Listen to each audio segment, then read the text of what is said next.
Hey folks, it's time for the TWiP Community Photo Critique number 173. The topic was Open General.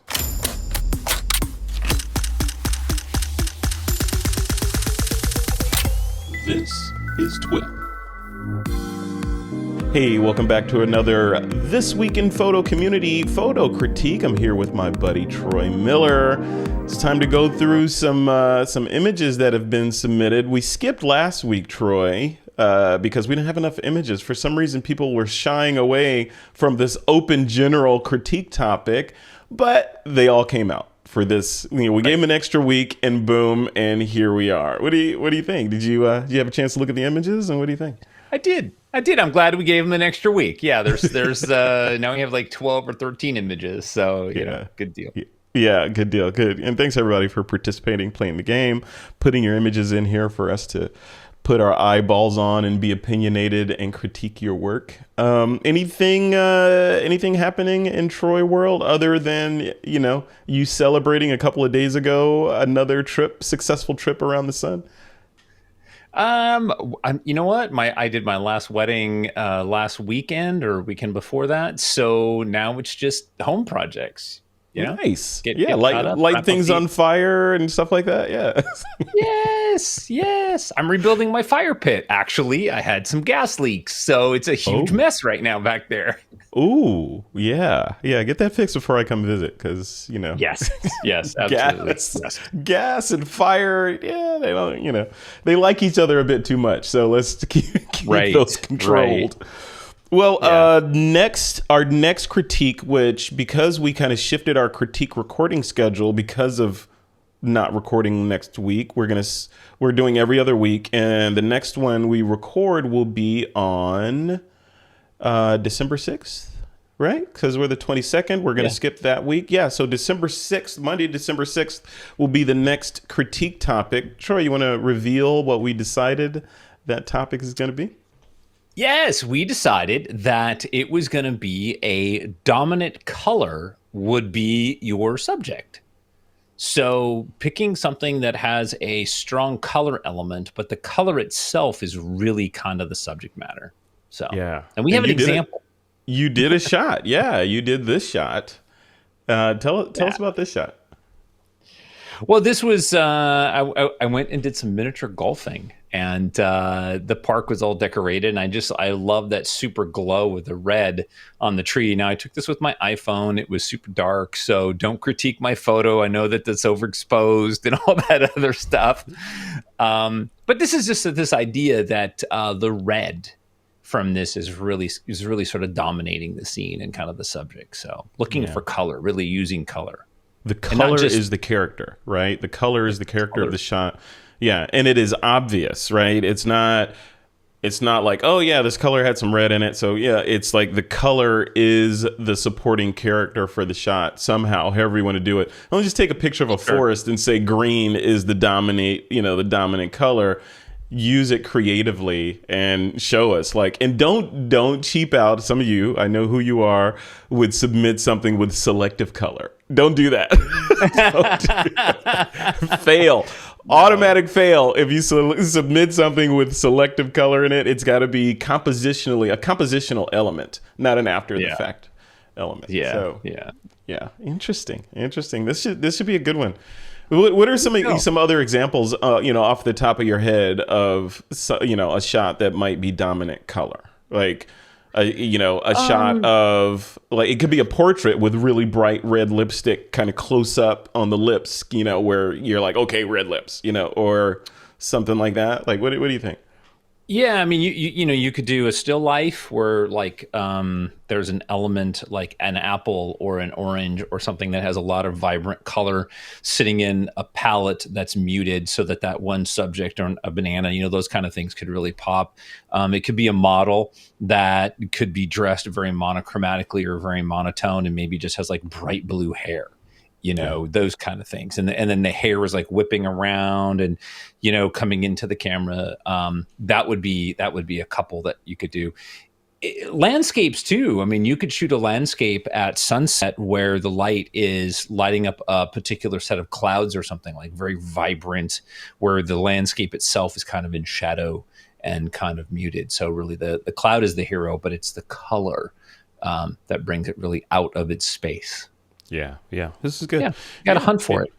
Yep, and it's a compositional element, right? It's not just, your subject that's obviously sitting neatly placed in the rule of thirds. It is the color, which we often say, like when we talk about black and white shots. We're going to talk some black and white shots in this critique, but as we often say, sometimes even removing the color from a shot is the right move because it's detracting from the overall subject and the feel that you're trying to get. Sometimes color is just confusing and takes the eyeball away from the message of the artist. And now we're saying lean into it. Let's see what you do. Cool. Yeah. Color can definitely be a subject. So. Yep. All right. Let's dive in to this week's submissions. I'm going to jump into the TWiP community here. Boom. Here we go. Let's move that. There we go. Okay. All right. Michael Brown is up first with what appears to be a cardinal, northern cardinal, in fact. Let's take a look. Nice. All right. So tack sharp, obviously placed in the center of the frame, doing kind of that profile, look. Cool shot. Do you see? I'm looking right here. Do you think that's a cloning trail, or is that just part of the background? It's probably just part of the background because the pixels look all nice and clean right there. But because you notice it, I would take it out. Anything that looks like that, I would definitely remove. Good eye, good extra nitpickery there. Yeah. Well done. Yeah. Very nice subtle vignette on there. I see that. Not too heavy-handed, just enough to pull your eyeball into the center of the frame. Right. I would take down the post. I mean, I love the fact that the bird is in profile. I love that it's sharp, beak to tail kind of thing. But that post really doesn't do a whole lot for us. It's a nice foundation for your main subject. So I would definitely spend some time, mask that, and bring that tone down quite a bit. Yeah, I agree. Yeah, bring that down because this is our subject, right? And again, this is a dominant color shot, right? Red, right? The red right. card. No, it's really good. Yeah. If you're going to edit this for a dominant color submission, would you suppress the greens of that background just a little bit? Kind of desaturate them just a little bit, and maybe saturate the reds of the cardinal just a tad more to make it pop out and be, a little bit more in your face. I might, on an image like this, we really have three colors. We have the bird, the red, the post, which is kind of that flat gray, and then the greens in the background. So I see those as layers. So I would definitely work on that background more. I would desaturate it a tiny bit, even just like for this image, I would definitely desaturate it a little bit and push it down. Mm-hmm. And then, with the cardinal, you got to kind of decide, like, do you want to go for accurate red or do you want to saturate it a little bit? Red tends to overexpose really easy for most of our cameras, so you got to be careful with that. And then, like I said, that post, I would take that post down, and then I would also take this in a little bit tighter. We have a lot more room in front of the bird than we do in the back, which is okay. But I think that this is such a static subject; it's not moving. You can push in. Let's get more detail in there. Let's push in a little bit tighter. Yeah. This is one of those shots that Adobe's new object detection capabilities, both in Photoshop and Lightroom Mobile and CC, all that, can, with a click, pull this whole bird out of that background with a flawless selection. Nearly flawless. Well, on a shot like this, right, where you've got such extreme depth of field, or shallow depth of field, and this crisp, contrasting subject in the foreground, I think this is what it was designed to pull out from. Now, when you have this bird, and the background is more in focus, then it's got more work to do. But I think here, it could, not that you'd want to do this, Michael, but still, I'm just saying from a technology standpoint, we now have the ability to pull this out. Granted, professionals like Troy Miller could have pulled this bird off of that background many years ago with selective ninja use of channels and all that stuff. But now it's just point and click easy.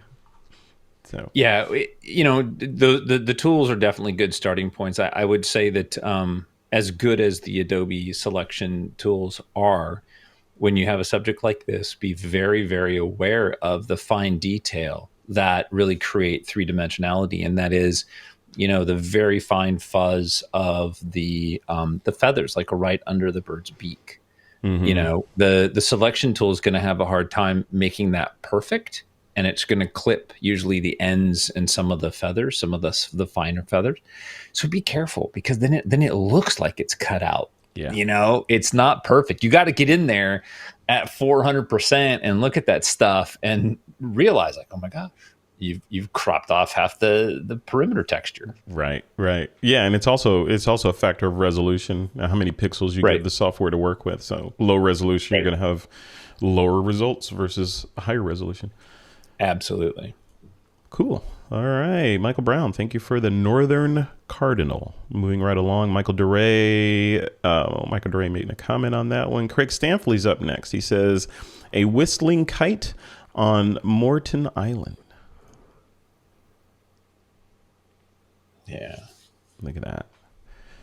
Yeah, this is cool. I know you like that sloppy border, so we could just we skip right over that. You love the sloppy border, so... I think it's a fun add to this image. But I love the shot. I like the fact that the bird is, at an angle, and it's it's turning to the right so that we get the foreshortening of that right wing.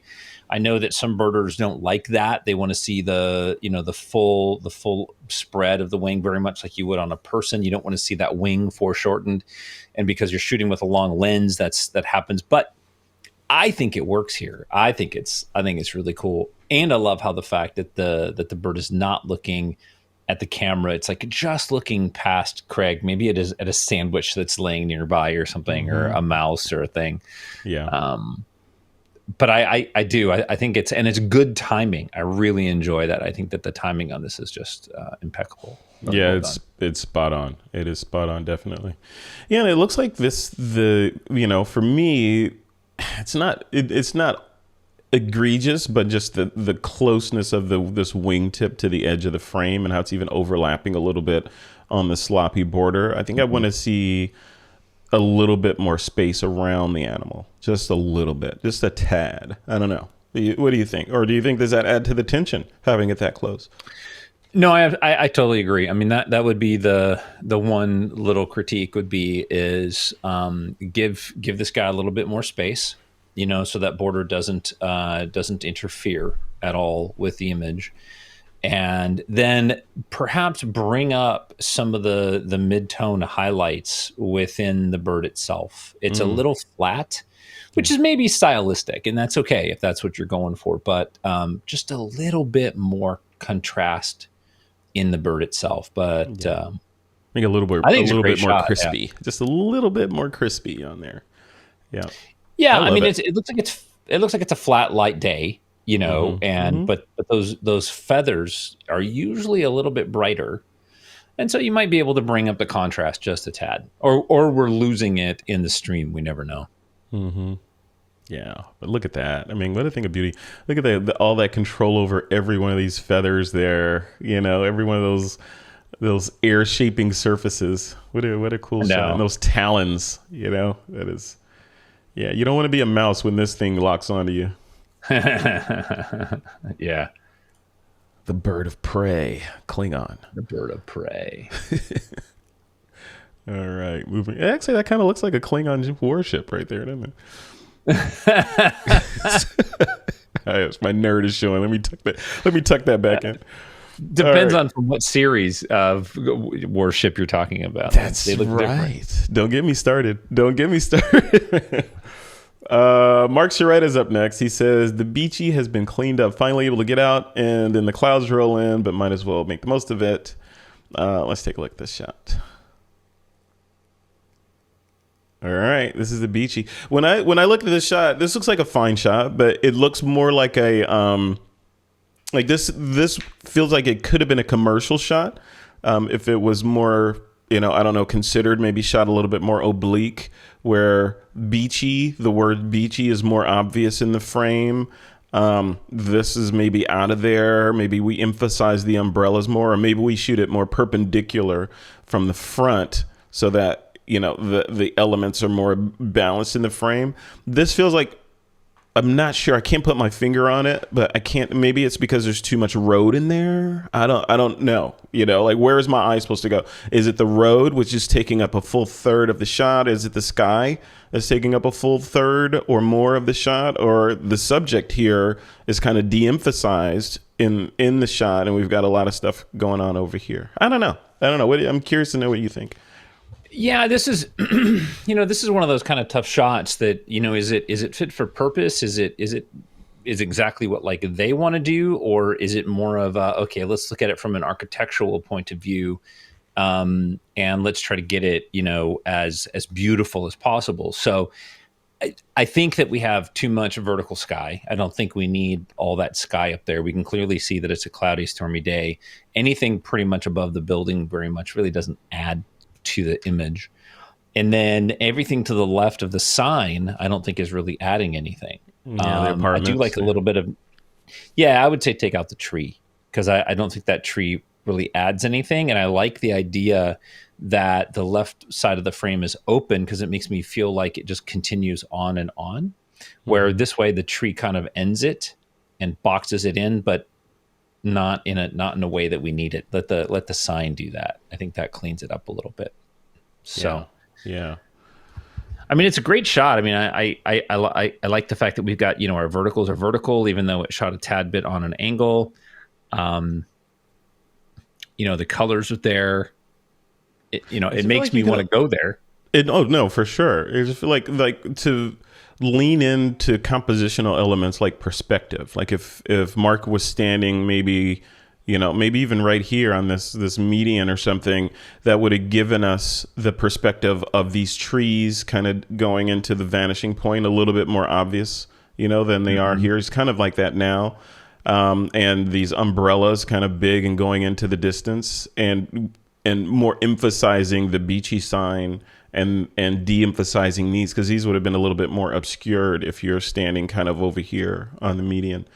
So right, and less road, right? This road, I think that's getting me. There's a lot of road in this shot. Yeah, and you touched on a really good point. Is that I really feel like this needs to be shot from a couple steps to the left. Mm-hmm. And then you turn the camera back towards the building, and then the beachy, the main entrance, becomes more emphasized. It's not covered up by a palm tree to the right. It really feels like the entrance is hidden. And so I think moving to the left, same landscape is shot, same wide shot, but instead of putting the entrance shoved all the way to the right, I think it would be better to have a little bit more breathing space around that. Yeah, I agree. All right. Thank you, Mark, for the beachy shot. And good on you getting out. All right, next up is Raphael Timbergeek Swift. He says, taking at either f4 on my 24-120 or f2.8 on my 70-50. This was more of a sketch than a finished image. I want to shoot it with a faster lens. That's okay. Let's take a look. All right. So I was lost on this one. I wasn't sure where the artist was going here. Like, what am I... Maybe this for me, maybe this would have been more effective in context, like of, in a picture story where there's other supporting images around this one to tell me what this means and to give me the significance of these words and why they're there. But as it stands, I have no idea. If we're going abstract, maybe even shoot it more perpendicular, straight on, and crop in, so that it's just a bunch of random words with red on there that I have to kind of figure out, and that adds to the mystery of what this is. But because I can see the easel down here and some elements in the background, I know that this is a piece that's sitting on that, and obviously this is important because the artist included it in there, but I don't know why. So I'm lost in there. So either I want to be lost in the shot as an abstract, or give me more context with other photos around it that tell me why this shot is important. I don't know. What do you think? Mm-hmm. No, I absolutely agree. No. And, having read the description of this image, I understand what he's photographing, which just highlights exactly what you've pointed out. Here is this piece without any context, and unless you know what it is, it doesn't translate. And that's the one biggest challenges that we have as a photographer, is being able to look at a scene in a way that we visualize it and show it to somebody and have them hopefully understand your vision. That's why we show them. Otherwise, they're just for us. Yep. So yeah, definitely in this case, push in. I don't think seeing the easel or the floor or the background is adding anything to this.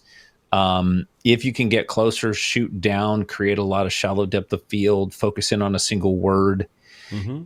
Even the nature of this piece, though, it's always going to be tough for somebody to understand what it is without a description. But at least you're only including elements that are about the piece of art. And that's where I would lean in. If not, then go bigger and show the space that it's sitting in, shoot wide, show me the gallery, show me the artist working on it, show me the entire easel.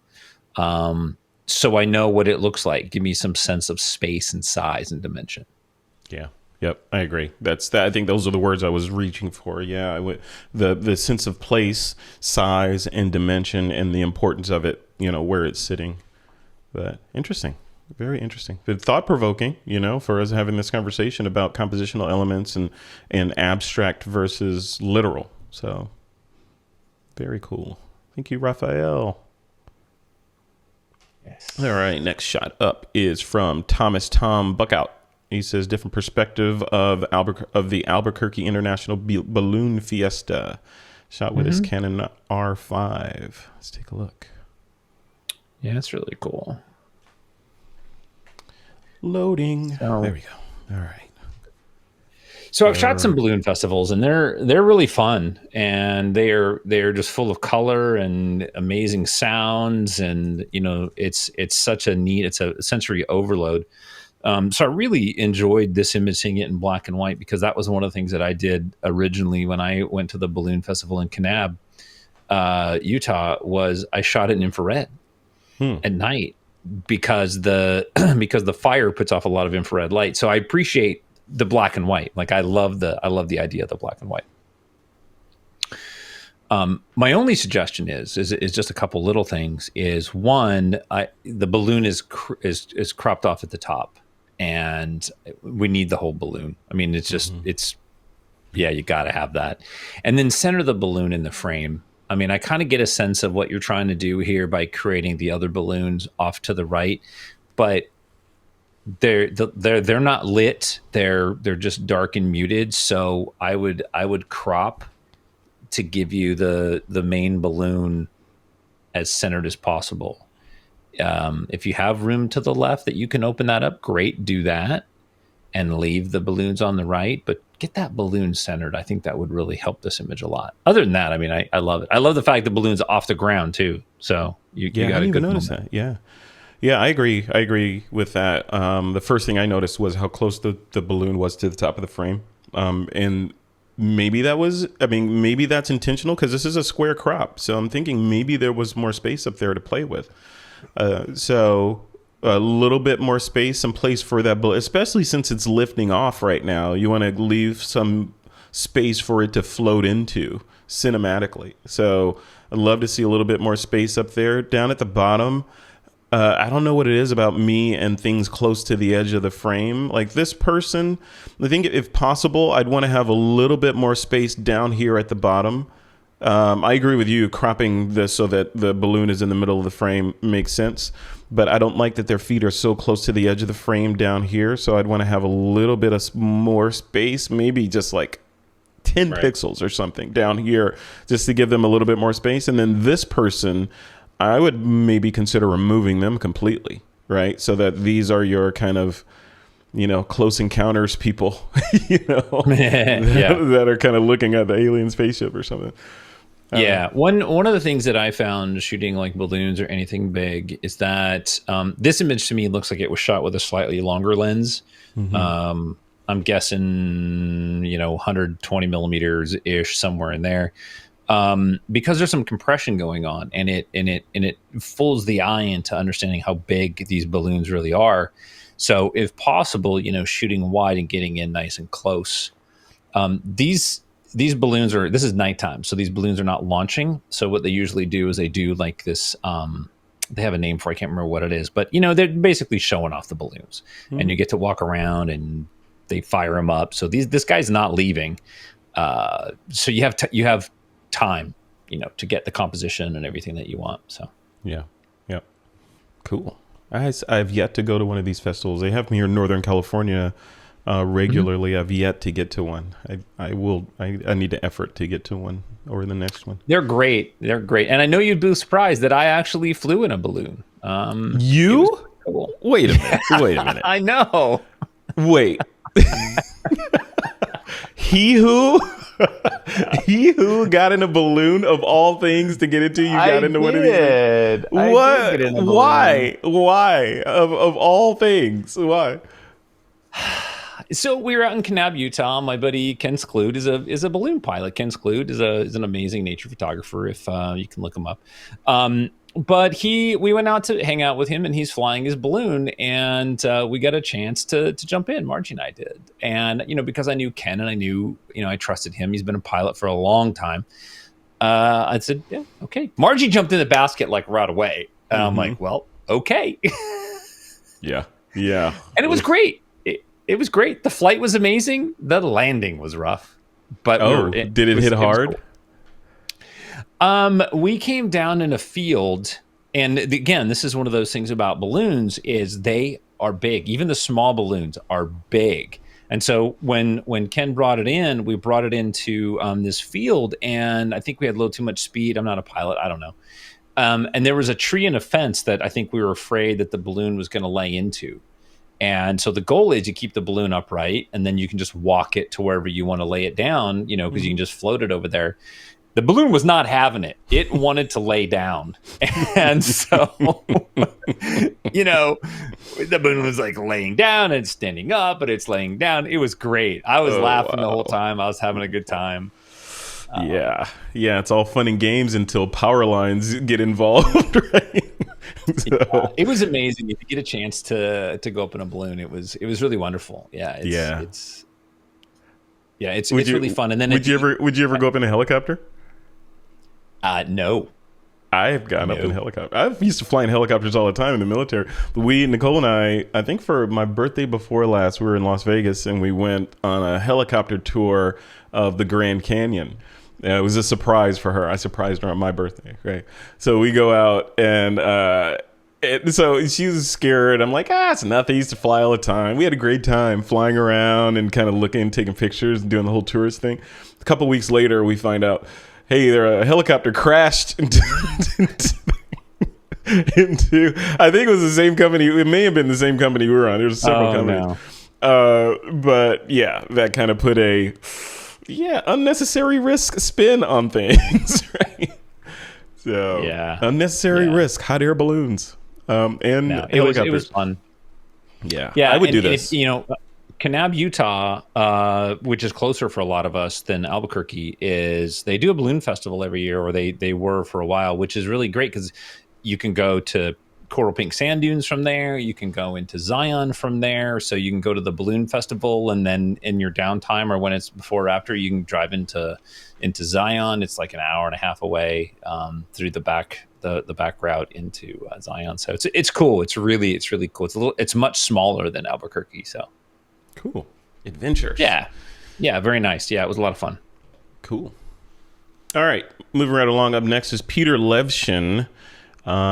Peter says he shot this with his A1 with a 7200 lens. It's a swamp in Louisiana, Cyrus Pines. Let's take a look. Yeah, those are. Yeah, that's kind of. I like the shot, and I think I said this in the community as a comment on this image, that this image, I like the composition of this image, but I wonder, even though I don't shoot infrared yet, I wonder what this would have looked like in infrared. Would have been a little bit more surrealistic. I don't know. What do you think? Yeah, it would have been. I know Peter shot it in infrared. He has some shots the highlights would have gone brighter and the shadows would have gone darker, even if it was like a dusk or an early morning kind of shot. I think for me, this is the kind of image that I want to play with a little bit more abstractly. I want to focus more on the reflections that look very, very painterly, instead of the sort of obvious composition is, oh, let's look at the trees. Yeah. And I'm being a little more candid because I know Peter and I know his imagery and stuff. I would almost crop this so that horizon line, we'll call it the reflection line, is dead center, and maybe go black and white and then invert the image, like flip it. That's what I was going to say. Yeah. I mean, it's just, those reflections are just amazing. Yeah, they are. They look like Bob Ross. Just like, let's just drag this down. Let's just drag this down. Happy trees. Happy little trees drinking their water in the swamp. Yeah, let's just drag this down. Make them happy. Yeah. Needs another friend right here. Yeah, let's put a little friend right here. They talk all the time. Let's put a little happy friend right over here to the side. Frederick Johnson is Bob Ross. But I love the image. Peter, great shot. I think compositionally, I think it's really wonderful. The thing that I'm really struggling with is I wish that there was more contrast and brightness in the image. Like, if you look in some of the trees deep in, you can see it looks like there's some light back there, and those are kind of cracking through, and I like that. I just wish the foreground trees had a little bit more brightness, and you can bring up some of the highlights, leave the shadows where they are, create some more contrast in there, and then grab those colors in the trees. And I know he's working in Capture One, so you can grab that warm green color palette and bring up the exposure ever so slightly and a tad bit of saturation, just so we get that nice little pop going in there. Yeah. Yep. Cool. All right, Peter Levschen. Excellent work. Yeah, I'm going to see him today. Maybe I'll get him and we'll work on this image and then we'll post it. Yeah, please do. I would love that. That would be fun. Yeah. I want to see that. Yeah. So all the stuff that you just said, do it and post it as a comment on this image. Let's see. I'll try. Yeah, I'll try to do that. All right. Let's see. Next up is Michael Rhino. He says, my entry for the open photo critique is this image of aspen trees soon after the last leaves have fallen.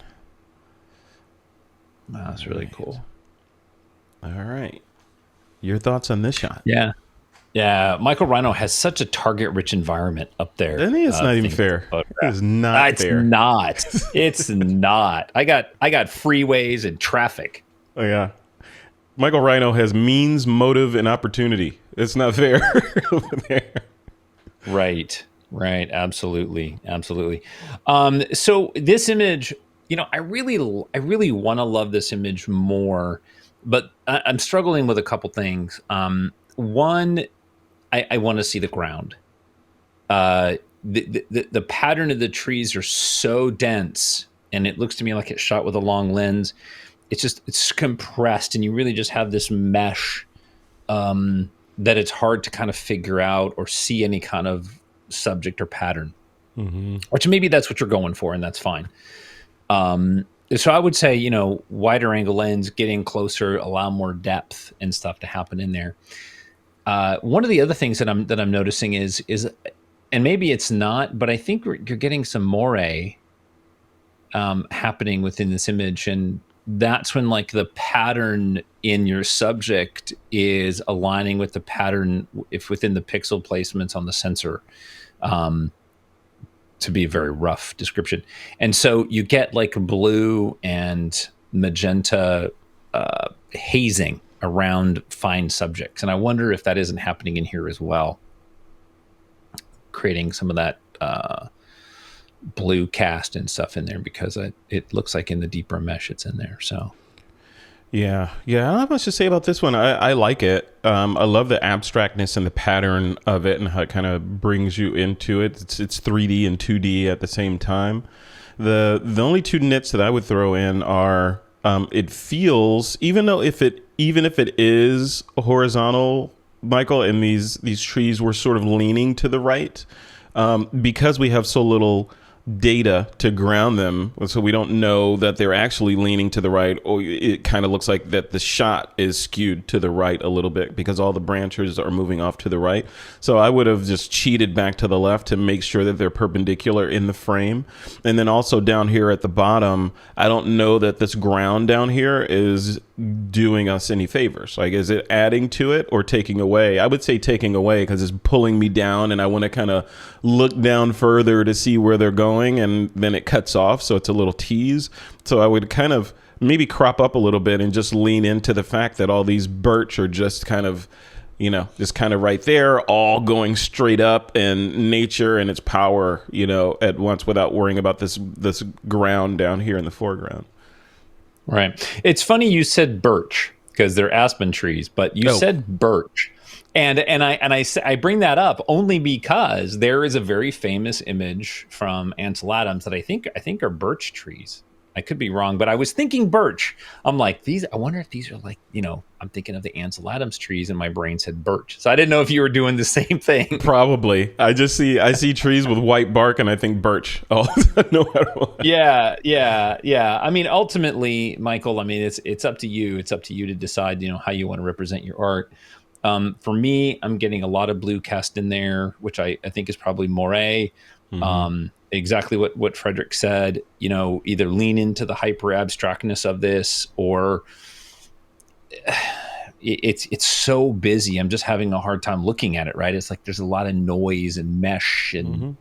It's kind of reminiscent a little bit of Raphael Timbergeek Swift's shot, right? Where is it abstract or is it not abstract? Right? If it's abstract, lean into it and go for it. Make it abstract. If it's not, then give us a little bit more context. Like, if this is not going to be abstract, maybe pull out a little bit and show us some of that foreground and make that part of the story of this little part, piece of earth where all these aspen trees are growing out of. But still, rotate to the left a little bit.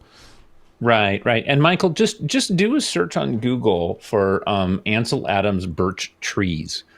And you're going to find a bunch of images. And I think that really kind of what we're talking about, you'll see right away in some of Ansel's images where, the foreground trees are separated from the background trees, and creates this really immense and sort of mystical depth into the woods that's there. So, take it for what you will. Play with it. But notice all Ansel's is black and white. So I'm just saying it. Yeah, that's true. Yeah, that's a good point, right? Does color, even, if you look at this through the lens of color, are the colors adding to this? Are they vivid enough? Because I see purples and browns and whites and blacks in here. Does that tell the story? Does that tell a story? Or if you got those out of here and then, went with a contrasty black and white, more abstract shot, would that mm-hmm. be more effective to tell the story of these trees? Exactly. All right, Mr. Rhino, thank you once again for sharing your utopian, target-rich environment with us people who live in non-target-rich environments. Right. All right. Jim Peters is up next. He says, "Day is done. Sunset over Santa Cruz Island." All right. Look at this. This looks iconic, right? For us Californian people, you East Coasters have to see this in the morning. This would be sunrise, I guess, on the East Coast. Yeah. I really love this a lot. I'm just kind of looking at it up close and kind of looking at some of the extra birds that are in there. I say extra birds because at first I thought they were like dust specks or something. Yes, me too. Yeah. Yeah, in the distance. But great job handling the exposure on the sun. Oftentimes that overexposes and you don't even get those little wisp of clouds in the foreground. So I really enjoy that. I think that's really nice. Definitely enjoy that. I would probably clean up the birds that other than the two pelicans. depends on how big you print this, right? I mean, if you're going to print it really, really big and you can easily identify that those are birds, I might leave them in there. But other than that, get them out of there. They feel like, yeah. I don't know. I'm kind of struggling with that. I agree, because I was looking at them and they look like they're flying around the sun. They like they're flocking around the sun, which is we know that's not the case. But yeah. At first glance, I literally did zoom in on this area over here around the sun. Like, is that on my monitor? Is that or in the shot? Oh, those are little birds, right? So if you're making the viewer go through that effort to figure out stuff, then these are like 10 clicks away to get those out of there. Even these birds over here on the left as well. There's one here at the water line. I think there's another one down here. There's little birds all over the place in here. I would nuke all of those birds, keep these two pterodactyls right there, keep them going.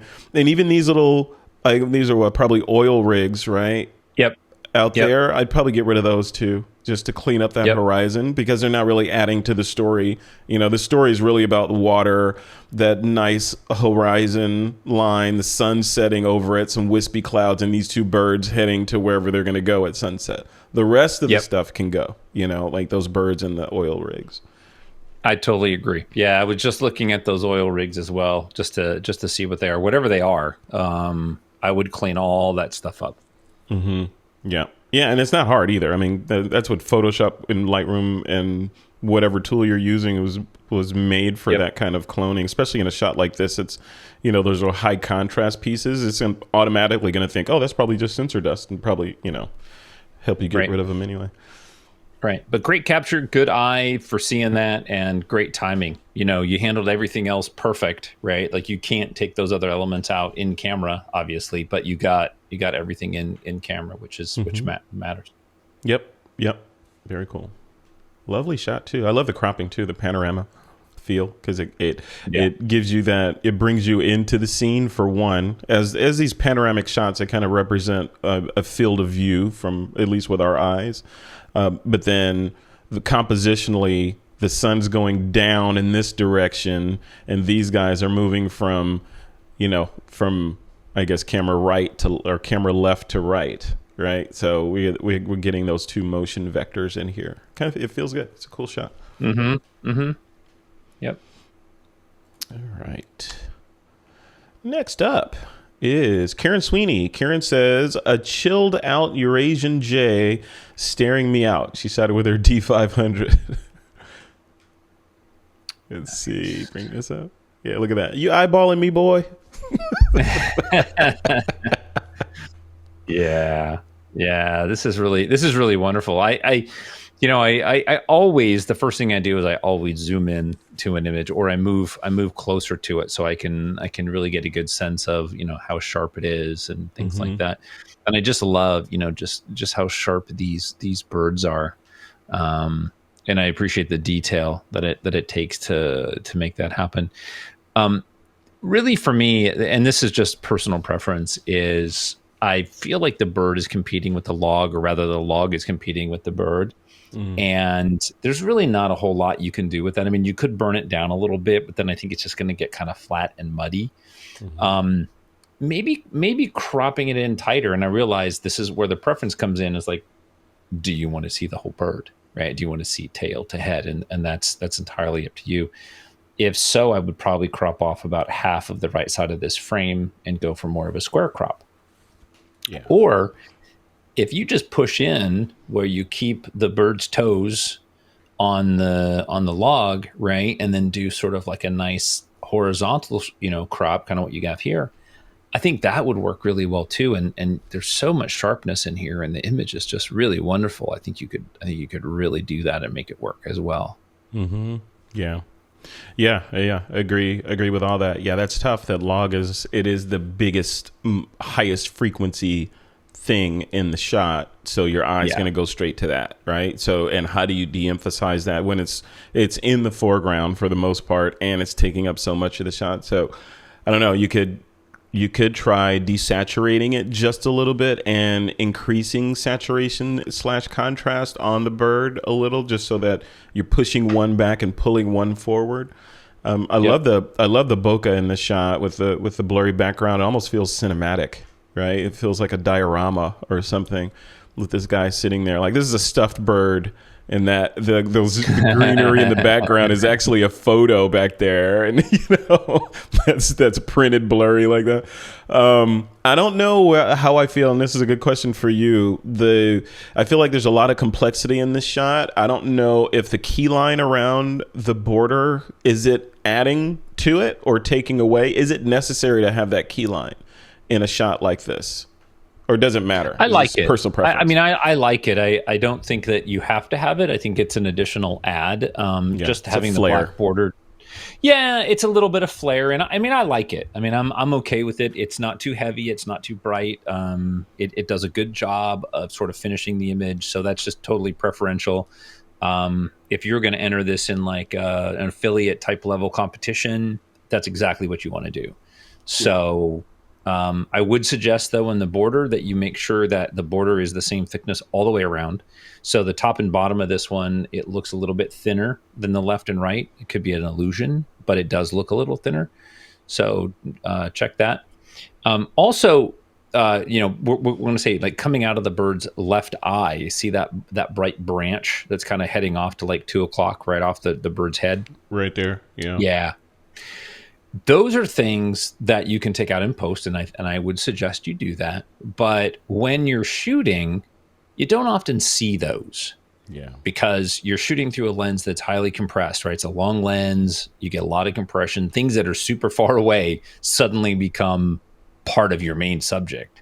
So everything else is super clean in the background. It's just that one little piece. Yeah. Yep. Love it. Here's a good question. So we've been talking. I'm gonna put the camera on us for a second. We've been talking about the cropping and non-standard cropping sizes. Remember back in the day, it was, you need to crop to 8x10 or 4:6 or 4:5 or 5:7. One of these more common paper size aspect ratios. Are those days gone now that most images are shared through social media, or should photographers be keeping in the back of their mind that one day this may be printed and framed or something, so maybe I do want to keep it at one of those standard crops to save trouble in processing later? What do you think? There's a lot to unpack in that question. And honestly, because I make a living selling portraits, so I got to realize that a 16x20 doesn't have the same width that a 20x30 does. So I've got to think of, like, as I'm shooting, I got to have plenty of room to crop for what the client might buy, right? I might see this image as a 6x9, but they decide, I wanted a 16x20, which is more square. Mm-hmm. And then you look at like social media. So if I want to post stuff on Instagram, well, now I'm taking that image that I wanted to be, horizontal, and I'm cropping it to square. I say you create your main image with enough room to crop for purpose. If you want to take things, you want to sell them to a client that might change the format, then you got to crop it big enough that you can adjust that format. If you're a fine art artist and you're going to dictate the crop, do that way ahead of time, and then everything else has to fall in place after that. So social media, like Instagram, show it with a white border so the image is square, but your image on the inside is horizontal or vertical, whatever you want. Yeah. I agree. I tend to feel like as we go through these images, you can see these artists put so much thought into every little detail of the crop needs to be here. How close is it to the frame here? And all those little details, and then at the end of the road, it's like, oh, I got to put this on Instagram or whatever. I got to crop, boom, boom, boom, to fit the mechanism or the distribution platform that it's going on. I feel like that, like you said, it's situational, but it feels like that does a disservice to the work where you do all this kind of you're making all these considered decisions. And then at the end of the road, it's like, well, I want people to see this on this platform. So whatever, crop it, and put it on there. Yeah. Wouldn't it be better to have your background, at least for these kinds of works, have this is your Instagram template or whatever, and then boom, the work goes on there, and it may or may not have more space on the left and the right, depending on what your background is, but the image is always true to what the original aspect ratio was. I don't know. Right. I agree. What people think about that. Yeah, create. I say create for the highest common denominator. Create for your final product, and then deal with those problems as you move through other areas. You know, and like a lot of us, I spent a lot of time picking the perfect crop, and I don't want to jeopardize that if I post it on Instagram because Instagram's square. So I take a square format, I drop my image inside of it, whatever I want to do. Now I'm posting a square image, but technically, my image is the way I intended it to be. So, as a wedding and portrait shooter, have you ever had someone take one of the images that you got perfect as a I can see the pain in your face, and then you see it on social media and they've cut the head off or whatever? Is that happening? Oh yeah, or they apply Instagram filters to it. Like I did not make that. I did not do that. Yeah. It happens, but whatever. I'm not going to lose sleep over it. It's okay. So. Yeah. All right, moving right along. Thank you. That was Karen Sweeney for that shot of the chilled out Eurasian jay. All right, moving to the next one. Eric Pronsky says, sunrise Frio River image taking this morning on the 14th of November, 2021 at Garner State Park in the Texas Hill Country as the sun was beginning to rise. Let's take a look. Yeah, that takes you in there, doesn't it? Look at that glassy water. Yeah, absolutely. I really like this image a lot. I like it the more that I look at it, the more that I like the image. For a couple reasons. I think compositionally that we have this really wonderful composition where, it leads us through the frame. We want to exit towards where the sun is coming out, right? It's dark to the left. It's bright to the right. Makes me want to go around the corner and see what's over there. Even the top right-hand corner, we've got this nice tree coming in and filling what would normally just be a trap in the top right without that tree there. So I love the fact that we've got those branches coming in and those leaves. So I really do enjoy all the compositional elements. I might try this in black and white for the simple reasons that you're going to see more of the shapes of the trunks of the trees. I would try to bring those out. And then the subtleties of light and shadow is really what I like about this image more than anything else than the color.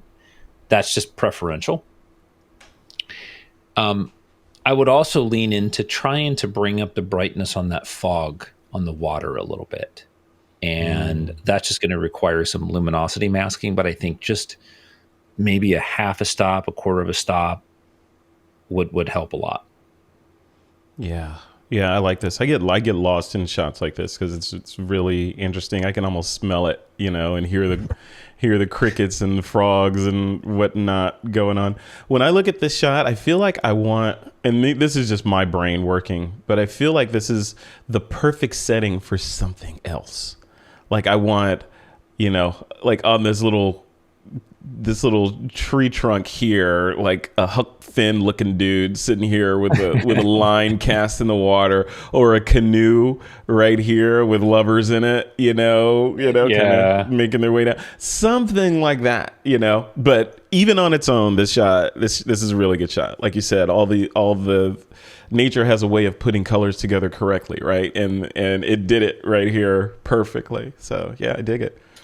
Yeah, exactly. And, or like some boat, like a canoe or a raft or something in the water alligator. Would really just an alligator. Yeah. Now, I think, most images I really like to try to have a primary and secondary hook in my images. And I really feel like this entire image is beautiful all by itself, but I feel like it's a secondary. A primary element might be just a duck or some waterfowl in the water. Yeah, like a duck, a family of ducks, making a little V formation as they swim off in this direction, or something like that. Yeah. Right. And, Eric, these are things that you can consider when you go back out there, and plus seasonal changes for this place is going to change, the mood and the feel. And, does it freeze over? Do you get ice? Do you get snow? Or when the trees defoliate, what's that look like? Yeah. Have you ever done that, Troy? Like gone back to the exact same location with the same camera and focal length lens, same position over a series of, I don't know, months, weeks, years, whatever, to take the same picture to see what that location looks like over time? You ever had the patience to do that? No, that is a lot of work. I'm thinking you're like, yes, yeah, we used to do that all the time. No, too much work. Are you kidding me? No, I don't even get up for sunrise. Yeah, that's right. Yeah, what am I talking? This is Troy Miller, the vampire. Yeah. I love it. Yeah, no. I love it. All right. Well, cool. Thank you for this shot, Mr. Pronsky. I appreciate it. Very beautiful. And next up is Nora Zanotinus. First snow of the season. Look at that. That's close. Yeah, this is really cool. This actually reminds me of an image that was shared by Don Komarechka. He was photographing, I want to say it was like this little blue flower or something he was photographing in the snow or something in one of his presentations. And the reason that came to mind for me was because I just love the hero with this image, and I really want that little plant or whatever it is to stand out even more. And I think what would be great is if there was somehow to get a slightly lower angle or to add some sort of secondary color element in the background, maybe like a slightly cool color to complement the warm tones, something like that, as opposed to like just this black swath in the back. As it stands by itself, I really like it. I love tight macro, small world stuff. So I think this is very well handled. Yeah, I agree. No comments at all on this one. This one looks really cool. It takes us right into the image. I know exactly what she's trying to say with this image in terms of, this is life sprouting up from what looks like is an environment that's not very conducive to life, right. i.e. cold. But yeah, the darker background, I'm on the fence about that. So if you went lower, whatever that background is, if you went with a lower camera angle, this would obviously be higher in the frame and you would see more background back there and less foreground. I think that's a creative choice. So if you go up higher to get rid of this, then it becomes a different photo of kind of a person looking down at this micro world.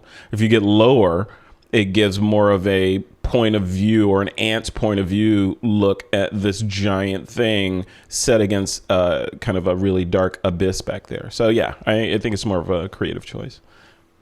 Sure. And, think of it also, you've got your foreground elements and your background elements are competing with that subject, right? Mm-hmm. So the snow or the ice that's on that moss being directly behind this little flower is competing in brightness, even just a slight step to the right, if you could, so that they weren't layered, so that this main subject matter had a cleaner, less obstructing background would really, really help.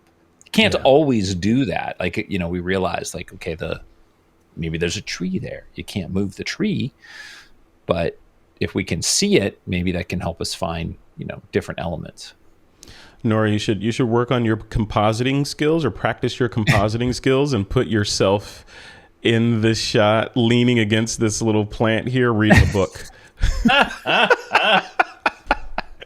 Here's Nora reading a book, chilling underneath this little plant here. You got to be respectful of the depth of field, the whole 9 yards. Make it amazing. Yeah. Cool. All right. Nora Zanotinus. Thank you. All right. And up next is Joshua Sommerfeld. He says, maybe swim somewhere else? Yeah, you think? It's jellyfish.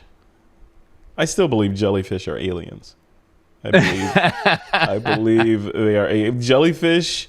Cephalopods like those squid. I forget what kind of squid they are, but those really smart squid that change colors and are very intelligent and operate in coordinated swarms.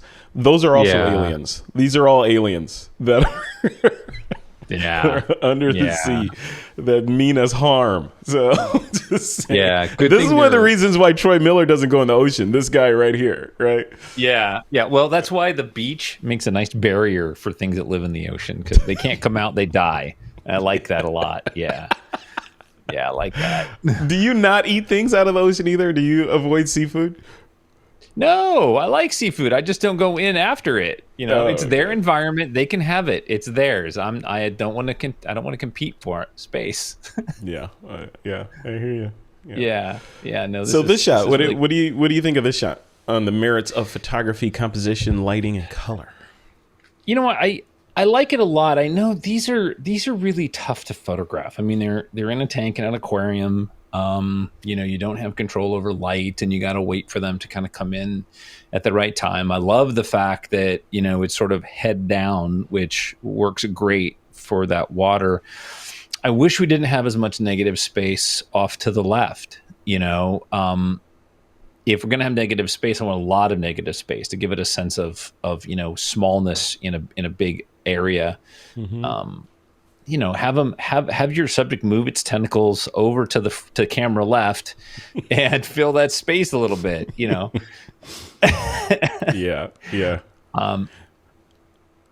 But I like it. I mean, it's really fun. I love the color palette. It's really wonderful colors. There is some little specks in the background on, I don't know what that is. Maybe just stuff that was in the water, some flotsam down here. Yeah. That I would, little things, but yep. Yeah. Yeah, I'm on the fence. So there's two directions my brain goes on this. One direction is I want to see the whole animal, right? So either get out far enough. I don't know if that was even possible. This is all subjective, right? So I have no idea what the situation was there, or what was possible, what's not possible. But from a photographic standpoint, one of two things: either get out further and show me the whole thing. I want to see the whole thing in its grandeur in that environment, as horrific as this animal is, or get in closer, right? Get in closer and show me details and crop. If you're going to crop, like crop off like right there, so I can just see these tentacles kind of going off into nowhere, and the detail that's in the trunk here of the animal. So if you're going to dive in deep, crop it so that it's intentional. Right now I feel like we're kind of in the middle. We're cropping off some of the tail. I have no idea how much longer this tail goes, and these stingers here, I don't know how long those go off into the distance either. So I feel like we're a little bit in the middle. I don't know, am I off base? What do you think?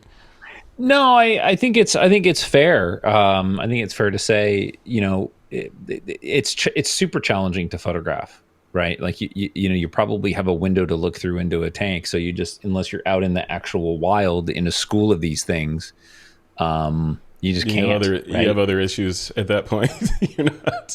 Yeah. Exactly. But I love the composition, and I really enjoy looking at this image. This is a nice image. Yeah, this feels like one of those images that'd be interesting to see animated a little bit. Just a little bit of a flow, just a couple of frames, just to see it undulate a little bit. Yeah, I do not want to meet one of these guys on its home turf ever. You're swimming around like, oh, look at that. There's one. Oh, wait, there's a million of them in every direction. Right. I'm screwed. Right? Yeah. Just stay out of the water. Yeah, these guys, I have my Apple TV set to show different scenes, in video. And one of the scenes is a school of jellyfish like this.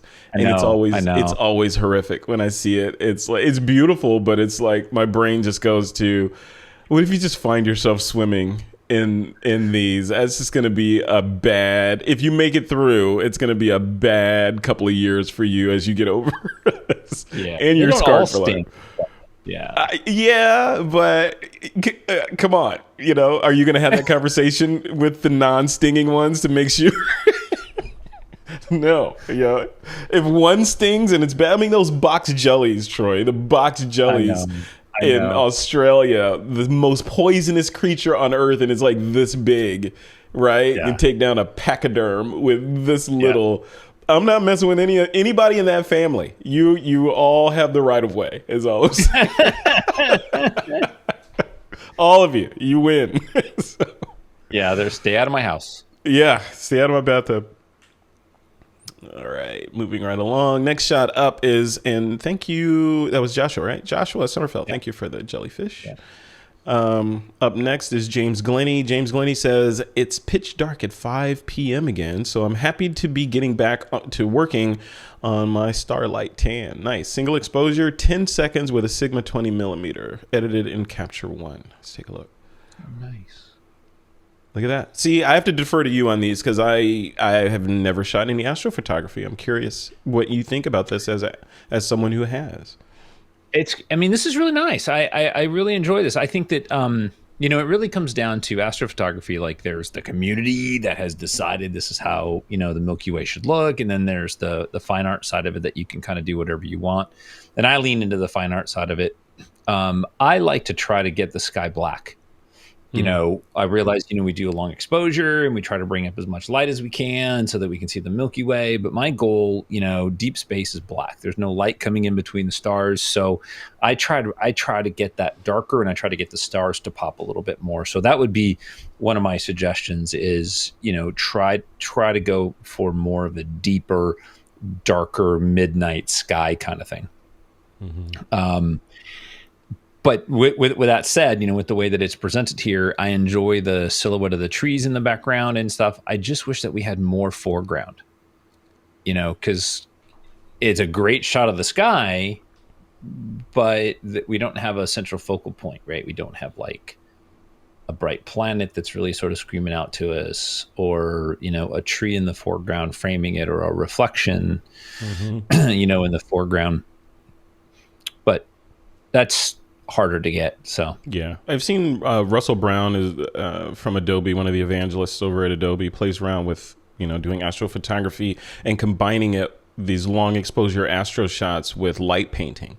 So he'll compose it so that like maybe there's a shack on the beach or something in the foreground, or some an arch and arches or something, and then you got the Milky Way in the background, and then you do your long exposure, and maybe it's multiple shots, right? You do your long exposure for the Milky Way, and maybe you can paint in there, or do a shot for the Milky Way. Now you got that. Now you go back and do your light painting frame and bring those together and merge them in Photoshop, so that you have, like you said, your foreground and your background elements. Have you done anything like that, Troy, like light painting? I have. Yeah, light painting is really wonderful. I mean, look, the thing about the Milky Way is that it's this really cool feature in the sky, but it's only one subject. And so what can you add to it, or what foreground elements can you work with to really just kind of make that pop? And I think that's the challenge with the Milky Way. Like, it's really great up in the sky, and it's really cool that we can capture something that you can't really see without a long exposure. But then you got to look at the rest of the elements. How can you add to this? And that's the thing that I always struggle with when I'm out, shooting, night the star trails or Milky Way. Like, okay, what's my subject? Can't always be just the Milky Way, right? Like, oh, it's the tufas at Mono Lake, and there just so happens to be this really cool star trail behind them, right? Stuff like that, right? Yeah, it's an element. It's an element of an overall exposure, right? Yeah. Yeah. Or, in a shot like this, maybe drop in a bird of prey or something, or the Enterprise or something in there. Just, spice it up a little. Why not? Yeah. With a shot like this, I might suggest, getting closer to those trees and using the trees as more of a dominating element with the Milky Way through the trees, right? So you've got this really beautiful silhouettes of the trees, maybe do some light painting with the trees, and then you've got the Milky Way in the background. Yeah. Stuff like that. It's not easy. Don't get me wrong. It takes a lot of work to get these shots, and you only have so much time to shoot them, because otherwise then they move, and then you get little streaks like you see at the top edges of these corners of this image. Mm-hmm. They moved even in 10 seconds, they move. Yeah. Where do you go locally to do astrophotography? Just because you're reasonably close to the desert, right? So you can just kind of go out there and have very low light pollution. No, I have light pollution everywhere where I'm at. I literally have to go like out to the Salton Sea, and then shoot east, and I don't think I have a lot of light pollution there. But most of the Milky Way shots that I do is when I go up like into the Mammoth area, Bodie, Bridgeport, Mono Lake. There's not as much light pollution if you're shooting east, so you can get some really amazing shots there. Yeah. Cool shots. Very nice. Yeah, right. Well done, James. Keep shooting that. Yeah, that's beautiful. Look at that. It's full of stars. It's full of stars. All right, next up. Oh, that was it. That was that's last it. week's, our last one. All right, I'm gonna throw it to you, man. I'm gonna let you pick our favorite. I think I know which one because we kind of talked about it before we started recording, but I'm gonna let you choose it's up whichever. On my screen. What's that? It's on your screen? It's up on my screen right now. Can you see the reflection? No, you can't really see. I was gonna say, can you see the reflection? Oh, no. I kind of can. Yeah, you're talking about this one, right? I do love that one. Yep, that one is it. That's the favorite? Yeah. Very nice. Yeah. Very nice. Again, with the caveats of, get it away from the top of the frame. It's cutting off the balloon at the top of the frame. And I would nuke this person right here. No offense. Get rid of this person. And a little bit more space at the bottom just to even it out. And, I know you said center crop it. I'm on the fence about that. Yeah. But, I'm okay with it off to the left a little bit, especially with these guys weighting down the right like that.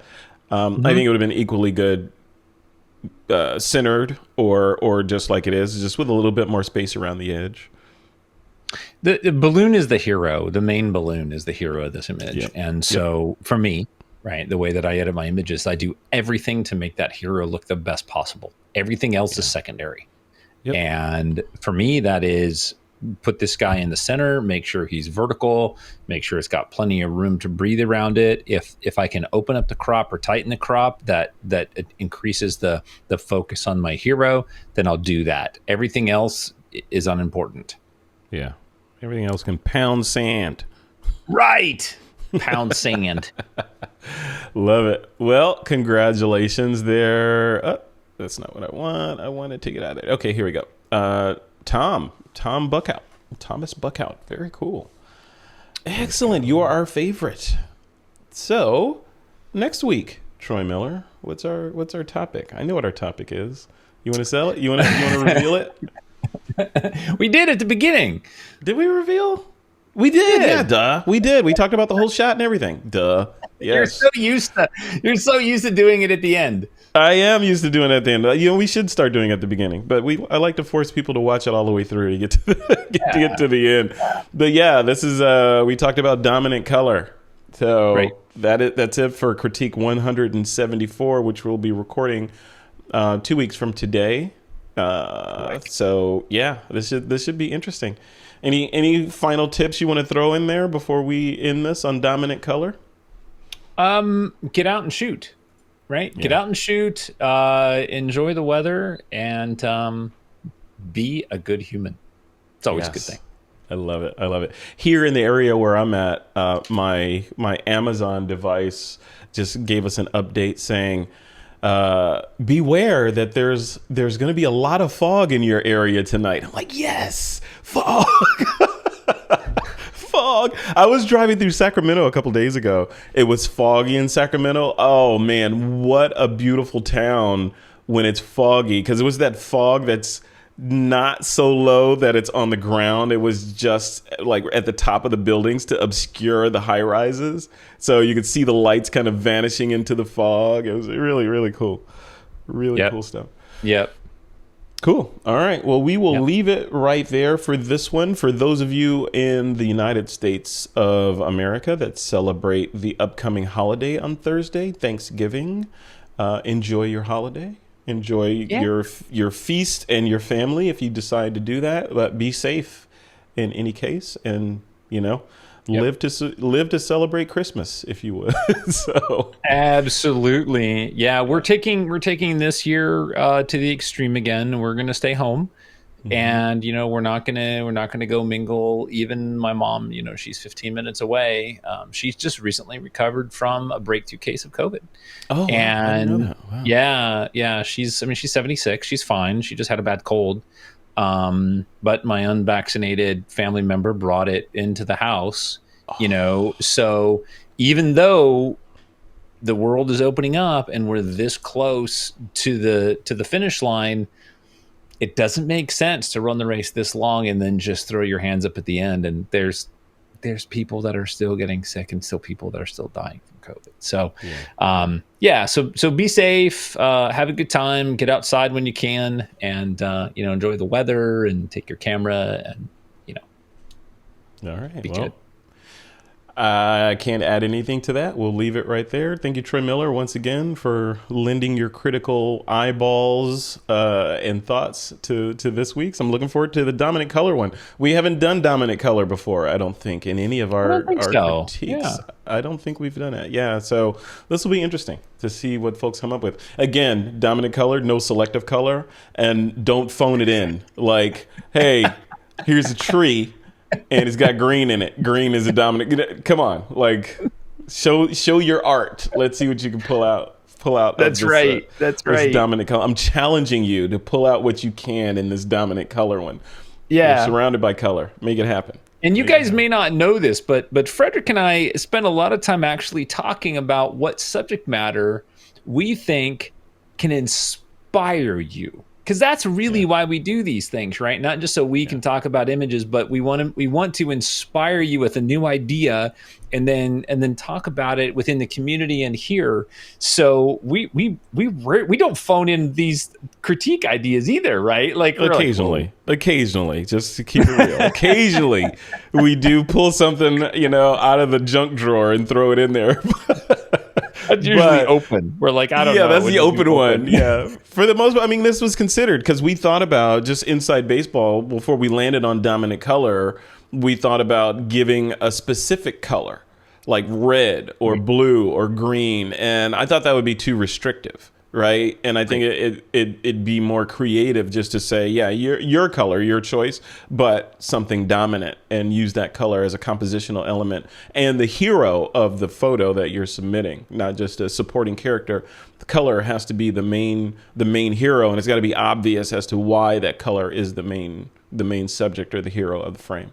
So that's it. We'll see what we get. Good luck. Let's see what you come up with, peoples. And we'll see you in 2 weeks. So, gentlemen and ladies, start your engines. Let's see what you do. All right, Troy Miller. We'll see you in a little while. Have a good Thanksgiving, man. All right. Take care, guys. All right. See ya.